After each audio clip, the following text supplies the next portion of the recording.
Okay, let's dive right into this explainer and drop straight into the absolute heart-pounding 86th minute of a truly historic football match. We're in San Marino, the tension is just palpable, and history, well, it's literally seconds away from being written for Bangladesh. Part 1. Topu Barman's magical moment. The unlikeliest hero. Picture this, all right? It's the 86th minute. Topu pushes forward for a free kick delivered by Hamza Chowdhury. He initially completely misses the flight of the ball and takes this massive stumble. It looks like a completely blown chance, right?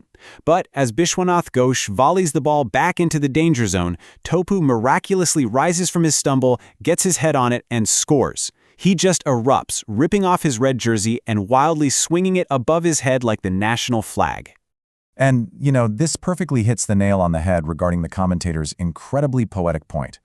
Topu's physical stumble, his near failure, and then his sudden triumphant recovery.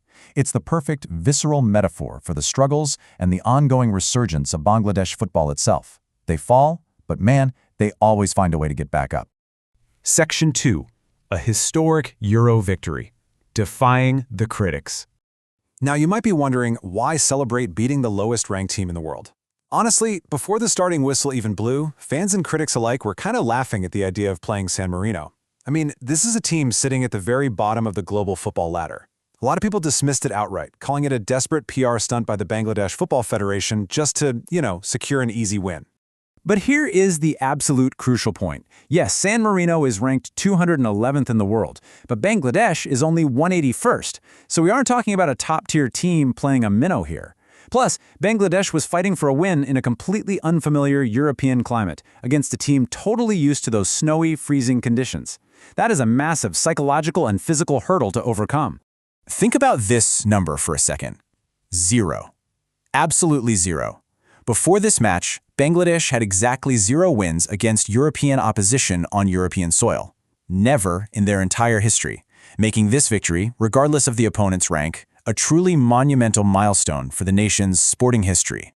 Part 3. The ups and downs of the pitch. A true roller coaster match. To actually reach that milestone, those 90 minutes were just a complete roller coaster, kind of mirroring those painful recent losses to Vietnam and Singapore where they played well but just couldn't finish. This match was a borderline heart attack for the fans. We watched Jamal Bhuiyan and Morsalan brilliantly set up Topu for an early lead in the first half. But then, mid-game, it was Topu's own defensive slide that allowed San Marino to execute a cutback and equalize past goalkeeper Mitsul Marma.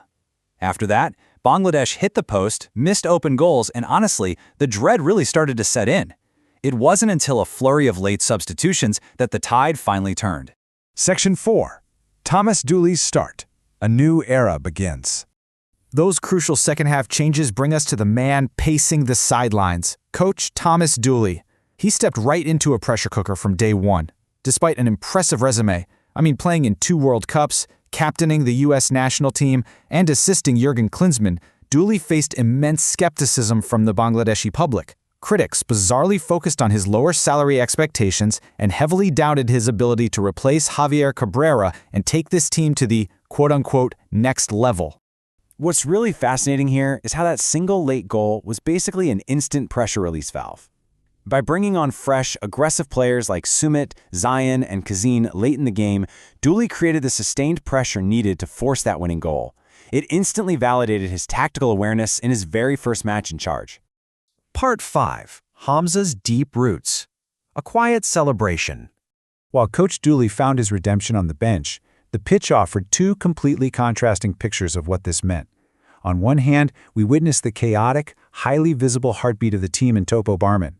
He's running, shouting, and swinging his jersey for the whole stadium to see. It was this extroverted explosion of pure joy and redemption after his earlier defensive mistake. But then, in stark, just beautiful contrast, we saw diaspora player Hamza Chowdhury.